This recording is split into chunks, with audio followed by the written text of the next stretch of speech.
Hello, bachcho. Let's read the question. Question says figure shows two processes A and B for a given sample of gas. If delta Q1 and delta Q2 are the amount of heat absorbed by the system in the two cases, and delta U1 and delta U2 are the changes in internal energy respectively, then number one, delta Q1 is equals to delta Q2 and delta U1 is equals to delta Q2. Number two, delta Q1 is greater than delta Q2 and delta U1 is greater than delta U2. Number three, delta Q1 is less than delta Q2 and delta U1 is less than delta U2. And number four, delta Q1 is greater than delta Q2 and delta U1 is equals to delta U2. तो जैसा कि हमें मालूम है, change in internal energy is a state function. तो ये इसकी initial और फाइनल स्टेट है सेम, यानी इनिशियल स्टेट को हम बोल सकते हैं लेट्स से x और फाइनल स्टेट है y।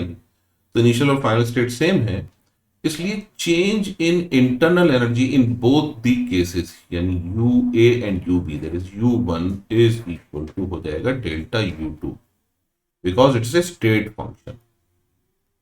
स्टेट फंक्शन मतलब जो इनिशियल p और v की वैल्यू है और फाइनल p और v की वैल्यू उस पर डिपेंड करेगा, तो स्टेट फंक्शन। जबकि हमें मालूम है according to first law of thermodynamics, delta Q is equal to होता है delta U plus delta W and work done is a path function. Path function यानी area under PV diagram gives the work done. तो हम देख सकते हैं case ए में area इतना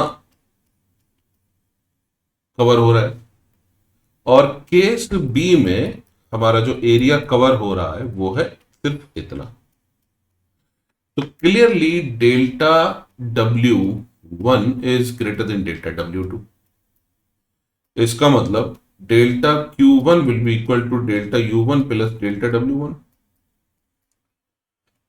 and delta Q2 will be equal to delta U2 plus delta W2।